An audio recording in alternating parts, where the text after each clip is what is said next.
Hello बच्चों, तो आपका स्वागत है हमारे चैनल बान एजुकेशन में। तो आज हम पढ़ने जा रहे हैं जवाहर नवोदय विद्यालय प्रवेश परीक्षा क्लास 6 का एक बहुत ही ज़्यादा महत्वपूर्ण चैप्टर जिसका नाम है लाभ और हानि, जिसको इंग्लिश में हम प्रॉफिट एंड लॉस बोलते हैं। और ये जो चैप्टर है हमारा बहुत ही ज़्यादा महत्वपूर्ण है जवाहर नवोदय प्रवेश परीक्षा के लिए, क्योंकि हमारे जवाहर नवोदय प्रवेश परीक्षा में इस चैप्टर से संबंधित प्रश्न हमारा हमेशा और हमेशा आता है। इसीलिए ये चैप्टर बहुत ही ज़्यादा महत्वपूर्ण है और आपको इस चैप्टर पे बहुत ही अच्छे तरह से आपका कमांड होना चाहिए।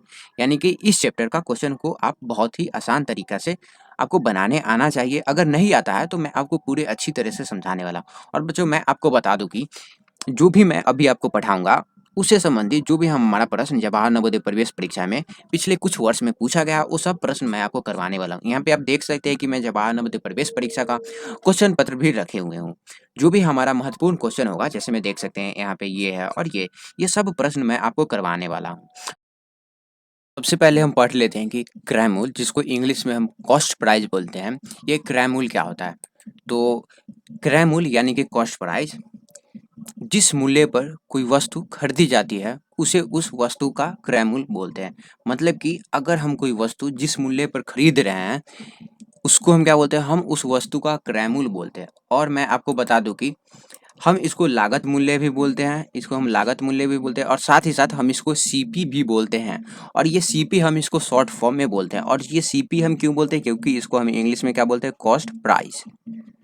प्राइस मतलब होता है बच्चों हमारा, प्राइस मतलब होता है हमारा मूल्य, और कॉस्ट मतलब होता है जिस जिस दाम में हम किसी चीज़ को खरीदते हैं वो उस सामग्री का क्या हुआ? उसका क्रय मूल्य हुआ है, यानी कि कॉस्ट प्राइस। अब मैं आपको एग्जांपल की मदद से समझा देता हूँ। मान लीजिए एक दुकानदार है, एक दुकान है, आपने उस दुकान से एक टीवी खरीदा, आपने उस दुकान से टीवी खरीदा और उस दुकानदार ने आपको ये टीवी आपको 5,000 में दिया। तो आप इस टीवी को कितने में खरीद रहे हैं? यानी कि इस टीवी को आप खरीद रहे हैं 5,000 में, यानी ये खरीदने वाला जो मूल्य होता है उसी को तो हम क्रय मूल्य बोलते हैं।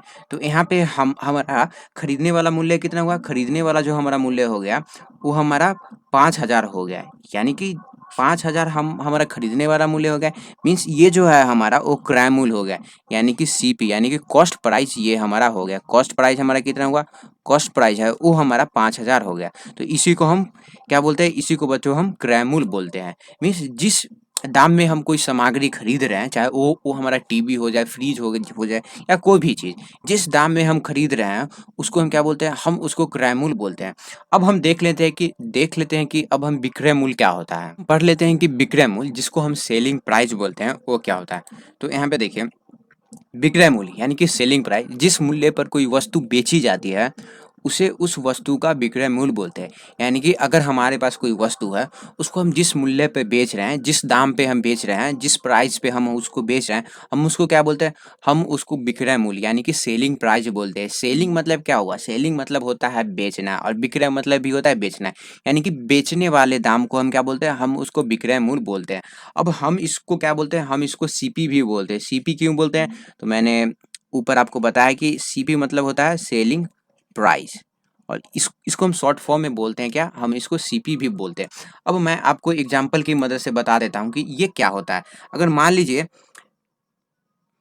अगर मान लीजिए एक बड़ा दुकानदार है, और ये बड़ा दुकानदार से आपने क्या खरीदा? ये बड़ा दुकानदार से आपने एक स्मार्टफ़ोन यानी कि आपने एक मोबाइल फ़ोन खरीदा, और इस मोबाइल फ़ोन को आपने क्या किया? आपने इस मोबाइल फ़ोन को एक छोटे दुकानदार से बेच दिया, और छोटे दुकानदार से आप इसको कितने में बेचे? आप इसको 750 में बेचे।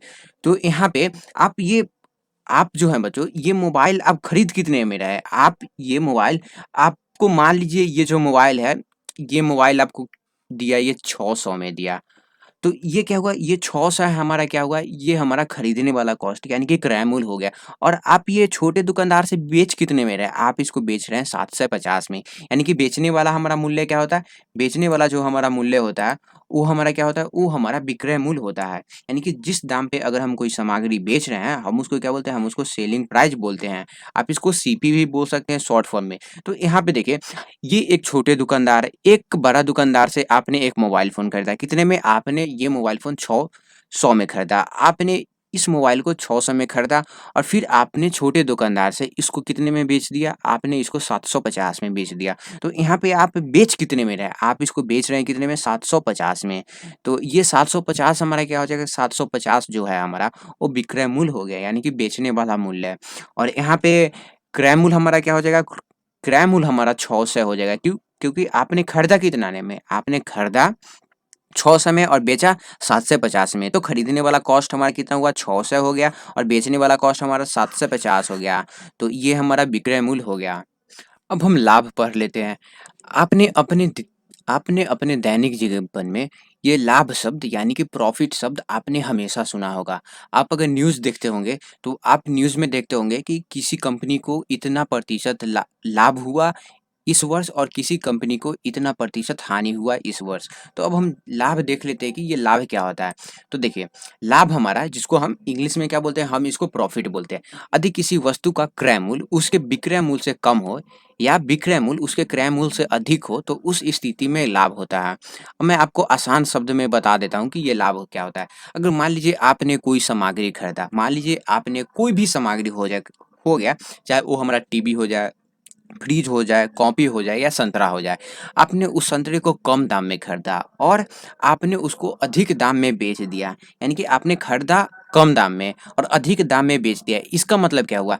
आप आपने उस सामग्री का क्रय मूल्य कम है और आप उसको बेच कितने में रहे? अधिक दाम में। मीन्स उस सामग्री का विक्रय मूल्य हमारा ज़्यादा है। यानी कि अगर आप कोई सामग्री कम दाम में खरीद के ज़्यादा दाम में आप बेच रहे हैं, तो वो हमारा क्या हुआ? वो हमारा लाभ होता है। क्या होता है? वो हमारा लाभ।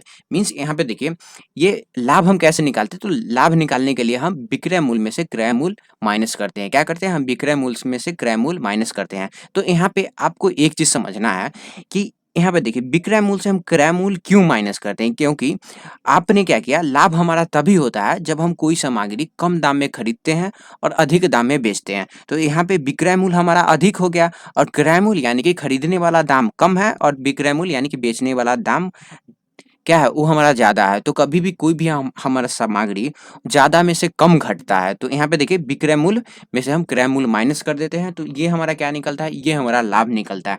अब चलिए मैं आपको एग्ज़ाम्पल की मदद से बता देता हूँ। अगर मान लीजिए आपने एक घड़ी खरीदा और आपने इस घड़ी को कितने में खरीदा? आपने इस घड़ी को मान लीजिए आपने इस घड़ी को कितने में खरीदा? आपने इस घड़ी को 300 में खरीदा। कितने में? आप इस घड़ी को 300 में खरीद रहे हैं। आप इस घड़ी को 300 में खरीद रहे हैं और मान लीजिए आपने इस घड़ी को खरीदने के बाद इसी घड़ी को आपने कितने में बेच दिया?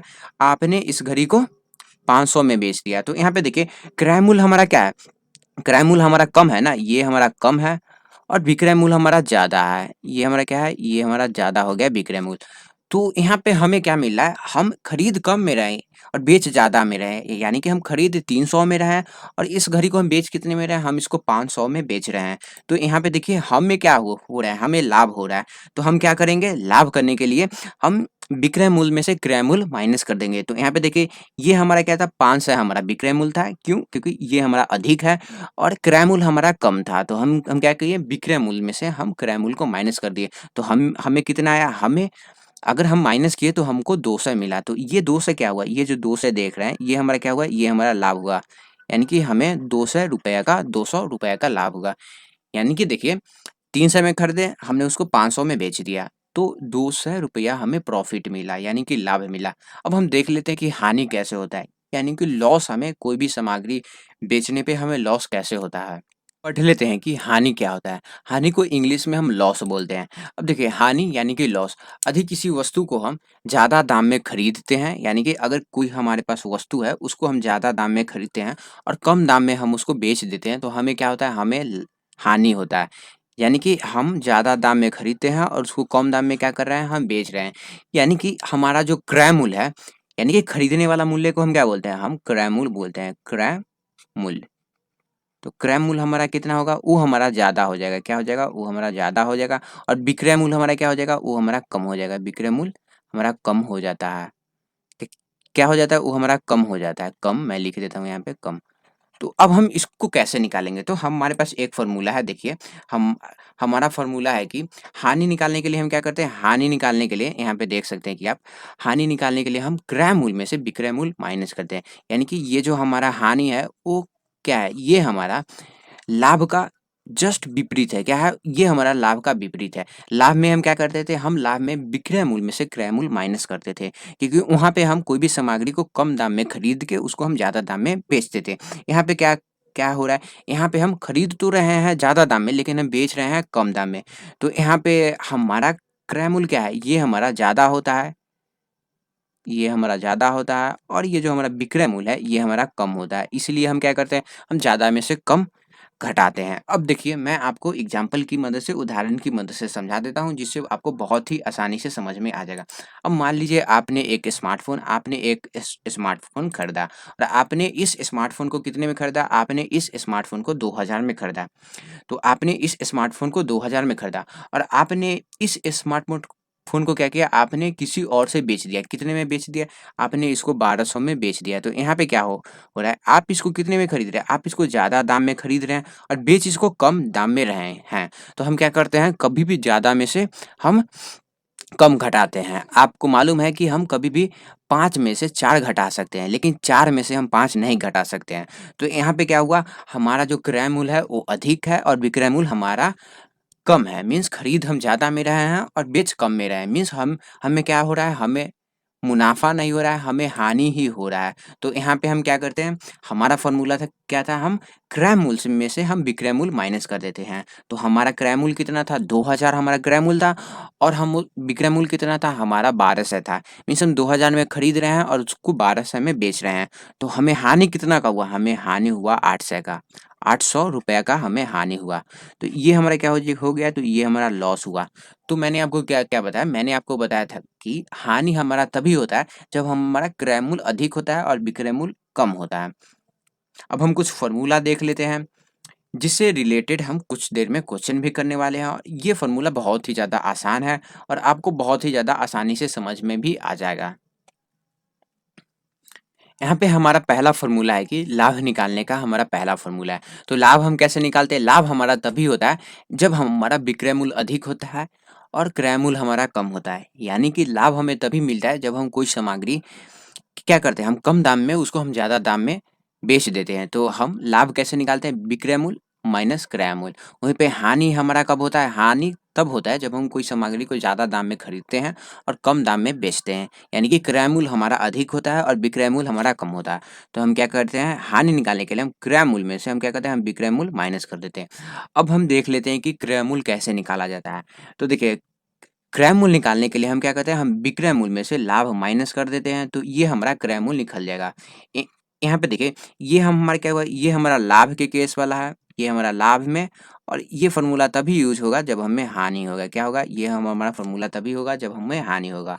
अब देखिए, अब हानि हो रहा है तो हम क्रय मूल्य कैसे निकालते हैं? विक्रय मूल्य प्लस हानि, दोनों को हम जोड़ देते हैं तो हमें क्या निकलता है? हमें क्रय मूल्य मिल जाता है। अब हम विक्रय मूल्य कैसे निकालते हैं? लाभ की स्थिति में। ये हमारा लाभ की स्थिति में है, ये हमारा लाभ की स्थिति में। तो हम क्या करते हैं? क्रय मूल्य में से हम क्या लाभ जोड़ देते हैं, तो वो हमें विक्रय मूल्य मिल जाता है। वहीं पे विक्रय मूल्य हम हानि की स्थिति में कैसे निकालते हैं? हानि की स्थिति में देखें यहाँ पे, हानि की स्थिति में हम क्रय मूल्य में से हानि माइनस कर देते हैं, तो हमें क्या मिल जाता है? हमें विक्रय मूल्य मिल जाता है। अब ये तो मैं आपको फ़ॉर्मूला बता दिया। ये आपको हो सकता है कि थोड़ा-सा समझने में दिक्कत होगा, लेकिन घबराने की कोई बात नहीं है। ये बहुत ही ज़्यादा आसान चीज़ है। जैसे-जैसे मैं आपको क्वेश्चन करवाने वाला हूँ, यहाँ पे आप देख सकते हैं, ये जो भी हमारा क्वेश्चन है, वो सब जवाहर नवोदय प्रवेश परीक्षा में पूछा गया क्वेश्चन है, और इसी से मैं आपको पूरा चीज़ समझाऊँगा, और आप इसी से समझिएगा कि मैं आपको किस लेवल का पढ़ा रहा हूँ और किस तरह का मैं आपको तैयारी करवा रहा हूँ। तो अब हम कुछ क्वेश्चन कर लेते हैं, जो हमने अभी पढ़ा, उससे संबंधित हम क्वेश्चन कर लेते हैं। यहाँ पे हमारा पहला क्वेश्चन है, रमेश ने एक रेडियो 500 रुपए में खरीदा और 550 रुपए में बेच दिया। उसके लाभ अथवा हानि को निकाल लें। मतलब कि हमको निकालना है लाभ या हानि। और क्वेश्चन हमारा क्या दिया हुआ है? हमारा क्वेश्चन है कि रमेश ने एक रेडियो 500 रुपए में खरीदा, और बेच कितने में रहा है? वो उसको 550 में बेच रहा है। मीन्स वो खरीद कम दाम में रहा है और बेच ज़्यादा दाम में रहा है, यानी कि उसको लाभ होगा। तो यहाँ पे देखिए, क्रय मूल्य हमारा क्या हो गया? क्रय मूल्य सबसे पहले हम देखेंगे। क्रय मूल्य क्या होता है? मैंने आपको बताया था कि क्रय मूल्य जिस दाम पे हम कोई भी वस्तु को खरीदते हैं, तो वो हमारा क्या हुआ? वो हमारा क्रय मूल्य होता है।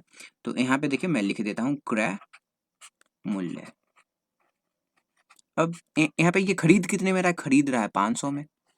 और बेच कितने में रहा है, बेच रहा है ये 550 में, तो बेचने वाला को दाम को हम क्या बोलते हैं, हम विक्रय मूल्य बोलते हैं, विक्रय मूल्य हम उसको बोलते हैं। बेच कितने में रहा है, 550 में। अब यहाँ पे देखिए हमें क्या निकालना है, हमें लाभ अथवा हानि को निकालना है। तो यहाँ पे क्या हो रहा है, लाभ हो रहा है, तो लाभ के लिए हम क्या करते हैं, लाभ के लिए हम विक्रय मूल्य में से क्रय मूल्य माइनस कर देते हैं। तो हमारा विक्रय मूल्य कितना है, 550 हमारा विक्रय मूल्य है और क्रय मूल्य हमारा 500 है। तो 550 में से आप 500 माइनस कीजिएगा तो आपको क्या आ जाएगा, ये 50, यानी कि 50 रुपए क्या होगा, 50 रुपए उसे लाभ हुआ। ये हमारा क्या होगा, ये हमारा लाभ हुआ। तो यहाँ पे देखिए हम हमारे पास कौन सा ऑप्शन है, हमारे पास ऑप्शन सी है, तो हम सी में टिक मार देंगे। तो अब हम अगले क्वेश्चन की तरफ बढ़ते हैं और ये क्वेश्चन भी सेम टू सेम उसी टाइप का है, बस थोड़ा सा क्वेश्चन हमारा चेंज हो गया। किसी वस्तु का क्रय मूल्य 250 रुपए और विक्रय मूल्य 200 रुपए है, तो हानि निकाले। यानी कि हमें क्या निकालना है, हमें डायरेक्ट बोला गया है हानि निकालने के लिए। तो हानि का फॉर्मूला क्या होता है, हानि निकालने के लिए हम विक्रय मूल्य में सॉरी हानि निकालने के लिए हम क्रय मूल्य में से विक्रय मूल्य माइनस कर देते हैं। तो यहाँ पे मैं लिख दे रहा हूँ, वैसे आप इसको बहुत ही ज़्यादा आसानी से भी बना सकते हैं, लेकिन मैं लिख इसलिए रहा हूँ क्योंकि आपको आसानी से समझ में आए कि हम क्रय मूल्य मैं अभी आपको क्या बता रहा हूँ, विक्रय मूल्य मैं अभी आपको क्या बता रहा हूँ। तो हम हानि निकालने के लिए क्या करते हैं, हम क्रय मूल्य में से हम क्या करते हैं, हम विक्रय मूल्य को माइनस कर देते हैं। विक्रय मूल्य को मैं यहाँ पे घटा दिया, विक्रय मूल्य। अब यहाँ पे देखिए हमारा क्रय मूल्य कितना है, हमारा क्रय मूल्य है 250 और विक्रय मूल्य कितना है, 200 है। तो हम 250 में से 200 माइनस करेंगे तो हमको कितना मिलेगा, हमको 500 रुपए मिलेगा। और ये 500 रुपए मिल नहीं रहा है, ये हमारा हानि में जा रहा है। क्या जा रहा है, ये हमारा हानि में जा रहा है। तो यहाँ पे आप दो तरीका से बना सकते थे, आप फॉर्मूला भी यूज कर सकते थे, आप ये जो मैं फॉर्मूला लिखा हूँ आप इसका भी यूज कर सकते हैं और आप डायरेक्ट इसको बना सकते थे। उतना भी हार्ड क्वेश्चन नहीं था, बहुत ही ज़्यादा आसान क्वेश्चन था। मैं आसान इसीलिए करवा रहा हूँ क्योंकि आपको लेवल वाइज अगर मैं क्वेश्चन करवाऊंगा तो आपको समझने में कठिनाई नहीं आएगी। तो हम क्या करेंगे, 50 रुपए हमारा क्या हो रहा है, हानि हो रहा है, तो हम ए में टिक मार देंगे। तो चलिए अब हम अगले क्वेश्चन की तरफ बढ़ते हैं। अगला क्वेश्चन है हमारा, एक व्यक्ति ने एक मशीन 7,500 रुपए में खरीदा और बाद में उसे 750 रुपए के लाभ पर बेच दिया। यदि उसने उस मशीन को 8,500 रुपए में बेचा होता तो उसे और कितना लाभ होता। तो सबसे पहले हम क्वेश्चन को समझेंगे। क्वेश्चन को हम समझ लेंगे तो हम हमारा जो ये क्वेश्चन है वो बहुत ही ज़्यादा आसानी से बन जाएगा। सबसे पहले क्या है क्वेश्चन, एक व्यक्ति ने एक मशीन को 7,500 रुपए में खरीदा और बाद में उसे 750 रुपए के लाभ पे बेच दिया। यानी कि वो खरीद रहा है 7,500 में और 750 में क्या कर रहा है, वो लाभ लेके उसको बेच दे रहा है। तो हमसे पूछ रहा है कि यदि वह 8,500 में बेचा होता तो उसे कितना और अधिक लाभ होता। मतलब कि अगर ये जो व्यक्ति है वो 8,500 में ये हमारा मशीन को बेचा होता तो उसे कितना अधिक लाभ होता। तो हम क्या करेंगे, सबसे पहले हम ये जो है हमारा ये 7,500 प्लस 750 को हम जोड़ देंगे। हम क्यों जोड़ रहे हैं, क्योंकि ये हमारा विक्रय मूल्य निकलेगा, ये हमारा पहला विक्रय मूल्य निकलने जा रहा है। तो आप इसको जोड़िएगा तो आपको क्या मिलेगा, 7,500 और इधर 750 तो आपको मिलेगा 8,250। अब क्या हो रहा है, ये जो है ये हमारा क्या होगा, ये हमारा विक्रय मूल्य आ गया लाभ के स्थिति में। क्योंकि लाभ हो रहा है ना, लाभ हो रहा है तो मीन्स वो आदमी के पैसे में जुटेगा। और अगर घटी होता तो वो आदमी से क्या होता है, 7,500 में से घटी होता, घटता, हानि होता तो हम घटाते, लेकिन यहाँ पे लाभ हो रहा है तो हम इसको ऐड कर दें यानी कि जोड़े। अब हमसे पूछा जा रहा है कि ये जो व्यक्ति है वो इतना में ये मशीन को बेचा है लाभ लेके। अब हमसे पूछा जा रहा है कि अगर ये आदमी 8,500 में बेचा होता तो और इसको कितना अधिक लाभ होता। तो हम क्या करेंगे, 8,500 में से ये जो हमारा 8,500 आता है उसमें से हम क्या करेंगे, ये वाला हमारा विक्रय मूल्य माइनस कर देंगे। अब आप इसको 8,500 में से आप 8,250 माइनस कीजिएगा तो आपको क्या आ जाएगा, आपको आ जाएगा 250। तो ये क्या हुआ, ये अधिक लाभ होता और अधिक लाभ होता। तो हम क्या करेंगे, इसमें हम 250 में टिक मार देंगे यानी कि हमारा आंसर ए हो जाएगा। अब हम अगले क्वेश्चन की तरफ बढ़ते हैं और अगला क्वेश्चन है हमारा, एक व्यक्ति 24 रुपये प्रति दर्जन की दर से 10 दर्जन पेन खरीदता है और उन्हें 36 रुपये प्रति दर्जन की दर से बेच देता है। तो उसका लाभ या हानि क्या है। मीन्स ये जो व्यक्ति है वो 24 रुपये प्रति दर्जन की दर से 10 दर्जन पेन खरीदता है, यानी कि 1 दर्जन पेन का हमारा दाम कितना हुआ 24 रुपया, और ये खरीद कितना रहा है, ये खरीद रहा है हमारा 10 दर्जन पेन। तो यहाँ पे मैं लिख देता हूँ, सबसे पहले मैं लिख देता हूँ 1 दर्जन पेन का दाम, 1 दर्जन का दाम हमारा कितना होगा 24 रुपया। तो 10 दर्जन का दाम कितना होगा, 10 दर्जन का दाम हमारा 10 दर्जन का दाम कितना होगा, 24 में हम 10 गुना कर देंगे तो हमें क्या आ जाएगा 240। अब हमारा अगला है कि और उन्हें 36 रुपए प्रति दर्जन की दर से दे रहा है, यानी कि 1 दर्जन को वो 36 रुपए में बेच रहा है। तो 10 दर्जन को कितने में बेचेगा, तो यहाँ पे देखिए 1 दर्जन का मैं लिख दे रहा हूँ, 1 दर्जन को वो कितने में बेच रहा है 36 रुपए में। तो 10 दर्जन को कितने में बेचेगा, 10 दर्जन 36 गुने 10 यानी कि 360। तो यहाँ पे अब देखिए, अब यहाँ पे आपको एक चीज जो है वो समझने वाली है। ये क्या है, ये खरीद रहा है क्या, ये 24 रुपए प्रति दर्जन की दर से 10 दर्जन पेन खरीदता है। तो ये हमारा क्या हुआ, ये हमारा क्रय मूल्य हो गया, क्रय मूल्य। और ये क्या कर रहा है, ये 36 रुपए प्रति दर्जन की दर से ये 10 दर्जन जो पेन खरीदा है वो बेच दे रहा है। तो ये क्या हुआ, ये हमारा विक्रय मूल्य हो गया, विक्रय मूल्य ये हमारा हो गया। अब यहाँ पे ध्यान दीजिएगा कि आप, अब हमें क्या रहा निकालना है, हमें लाभ या हानि निकालना है। तो यहाँ पे देखिए ये हमारा क्या है, ये हमारा क्रय मूल्य है, 2 से 40 हमारा क्रय मूल्य और 3 से 60 हमारा क्या है विक्रय मूल्य। यानी कि वो खरीद रहा है 2 से 40 में और बेच रहा है 3 से 60 में, यानी कि क्या हो रहा है, उसे लाभ हो रहा है। तो हम क्या करेंगे, 3 से 60 में से हम 2 से 40 माइनस कर देंगे। तो देखिए 3 से 60 में से हम 2 से 40 माइनस कर देंगे। तो यहाँ पे देखिए 60 में से हमारा 40 जाएगा तो हमें क्या मिलेगा, हमें मिलेगा 20, और ये 3 में से हमारा 2 जाएगा तो 1, यानी कि ये व्यक्ति को क्या हो रहा है, एक सौ 120 रुपया उसे क्या हो रहा है, उसे लाभ हो रहा है। क्या हो रहा है, ये हमारा लाभ हो रहा है। तो ये क्वेश्चन बहुत ही ज़्यादा आसान क्वेश्चन था, बट कॉन्सेप्ट से रिलेटेड क्वेश्चन था। आपको बस समझना ये है कि वो 24 रुपये प्रति दर्जन से 10 दर्जन पेन खरीदता है। तो 10 दर्जन पेन का हमारा दाम 2 से 40 हो गया, और बेच कितने रहा है 36 रुपये प्रति दर्जन से, यानी कि 10 दर्जन को ये कितने में बेचेगा 3 से 60 में। अब क्या हो रहा है, हम लाभ हमारा निकल रहा है तो हम क्या करेंगे, हम लाभ को माइनस कर देंगे। तो हमारा लाभ कितना आएगा 120 आया। तो हम क्या करेंगे, यहाँ पे देखिए 120 रुपये का लाभ हो रहा है। ये क्या हो रहा है, लाभ हो रहा है। यहाँ पे आप 120 आपको दिख रहा होगा, लेकिन आप जल्दी-जल्दी में एग्ज़ाम में इसमें टिक नहीं मारिएगा, आप डी में टिक मारिएगा। तो चलिए अब हम अगले क्वेश्चन की तरफ बढ़ते हैं, और अगला क्वेश्चन है हमारा, एक व्यापारी ने 25 गाय 8,000 रुपए में खरीदा तथा उन्हें 3 महीने रखकर 10,000 रुपए में बेच दिया। अधिक गाय को 3 महीने खिलाने में 500 रुपए खर्च हुए तो प्रति गाय पर कितना लाभ हुआ? सबसे पहले यहाँ पे ये क्वेश्चन है, सबसे पहले ये क्वेश्चन में एक चीज़ छुपा हुआ है। यहाँ पे देखिए सबसे पहले हमारा क्या बोला है, हम हमारा बोला है कि एक व्यापारी है, उसने 25 गाय 8,000 रुपए में खरीदा तथा उन्हें 3 महीने रखकर क्या कर रहा है, ये हमारा 10,000 में बेच दे रहा है।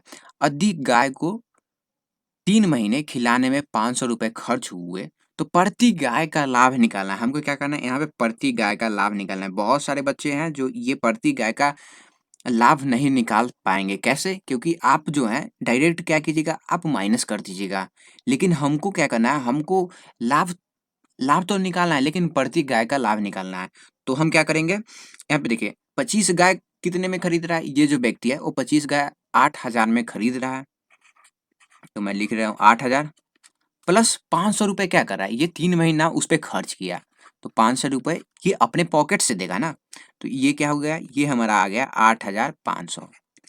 अब ये 8,500 से क्या होगा, ये हमारा एक तरह से क्रय मूल्य हो गया, यानी कि खरीदने वाला मूल्य। खरीद रहा है ये 8,000 में से, लेकिन ये 500 अपने पॉकेट से लगा रहा है। तो ये पॉकेट से लगा रहा है तो अपने पॉकेट से ना लगा रहा है। तो ये हमारा क्या हुआ, 8,500 हो गया। अब क्या कर रहा है, मैं यहाँ पे आपको बता दे रहा हूँ, एक चीज़ आपको ध्यान रखना क्या है, ये हमारा हो गया क्रय मूल्य, क्रय मूल्य, ये हमारा क्रय मूल्य हो गया। अब देखिए, अब ये बेच कितने में रहा है, ये जो व्यक्ति है वो बेच कितने में रहा है, 10,000 में बेच रहा है। तो 10,000 क्या हो जाएगा, 10,000 हमारा क्या हो गया, 10,000 जो है हमारा ये विक्रय मूल्य हो गया। विक्रय मूल्य। और यहाँ पे देखिए ये खरीद कितने में रहा है 8,500 में, यानी कि ये गाय को खरीदने में और रखने में कितना खर्च लगा है 8,500, और बेच कितने में रहा है 10,000 में। मीन्स क्या हो रहा है, हमें लाभ हो रहा है, लाभ हम निकाल लेंगे। अब लाभ के लिए हम क्या करेंगे, लाभ के लिए हम 10,000 में से ये 8,500 माइनस कर देंगे। अब आप 10,000 में से 8,500 माइनस कीजिएगा तो आपको क्या मिलेगा, आपको मिलेगा 1,500। अब ये व्यक्ति को क्या हो रहा है, 15 से लाभ हो रहा है, लेकिन ये लाभ यहाँ पे आप टिक नहीं मारिएगा। यहाँ पे आपको ऑप्शन भी नहीं दिख रहा होगा, आपको ऑप्शन भी नहीं दिख रहा होगा 1,500 का। ऑप्शन इसलिए नहीं दिख रहा है क्योंकि हमें क्या करना है, ये कितना गाय खरीदा था, 25 गाय खरीदा था। तो ये जो लाभ है वो 25 गाय का लाभ है, 25 गाय पर लाभ। तो हमें क्या निकालना है, हमें निकालना है एक गाय पर कितना लाभ हुआ। 25 गाय पर कितना लाभ हो रहा है, 25 गाय पर हमारा लाभ हो रहा है 1,500। ये 25 गाय पर हमारा लाभ कितना हो रहा है, 1500। तो एक गाय पर हमारा कितना लाभ होगा, एक गाय पर हमारा लाभ होगा 1500 बटा 25। अब आप इसको भाग दीजिएगा तो आपको कितना आएगा, 1500 को आप अगर 25 से भाग दीजिएगा तो आपको मिलेगा यहाँ पे 60। क्या मिलेगा, सॉरी ये थोड़ा आगे चला गया। 1500 को आप 25 से भाग दीजिएगा तो आपको मिलेगा 60। तो हमारा आंसर क्या होगा, हमारा जो आंसर है वो 60 हो जाएगा। तो हम क्या करेंगे, 60 में हम टिक मार देंगे, 60 में क्या करेंगे, हम टिक मार देंगे। तो हमने क्या किया, सबसे पहले हमने क्या किया, हमने लाभ निकाला। तो हमें लाभ क्या मिला, हमें लाभ मिला 1500 है। और ये 1500 तो हमारा लाभ मिला, लेकिन ये जो हमारा लाभ था ये 25 गाय पे था, एक गाय पे नहीं था। हमारा सवाल था कि प्रति गाय पे कितना लाभ हुआ था, ये 25 गाय का लाभ हमारा 1500 था। तो एक गाय का लाभ हमारा कितना होगा, ये हमारा 1500 बटा 25। 1500 को आप 25 से भाग दीजिएगा तो आपको क्या आ जाएगा, आपको आएगा 60। तो हमारा आंसर क्या होगा, प्रति गाय का, ये हमारा जो लाभ है प्रति गाय का लाभ, प्रति गाय का लाभ हमारा ये आया है। तो अब हमारा चैप्टर जो है वो खत्म हो चुका है, यानी कि लाभ हानि, प्रॉफिट एंड लॉस का हमारा पार्ट 1 खत्म हो चुका है। और पार्ट 2 में मैं आपको बताऊंगा कि लाभ प्रतिशत कैसे निकाला जाता है और हानि प्रतिशत कैसे निकाला जाता है। मैं ये जो भी टॉपिक है वो सब के लिए मैं एक अलग अलग वीडियो बना रहा हूँ, क्योंकि आपको जो भी चीज़ मैं समझाना चाहता हूँ वो आपको बहुत ही अच्छी तरह से समझ में आ जाए, और आपको एग्जाम में कितना भी क्वेश्चन को घुमा के क्यों नहीं देते, आप उसे आसानी से सोल्व कर सके। इसीलिए आपसे अनुरोध है कि आप पार्ट 2 भी ज़रूर देखिए।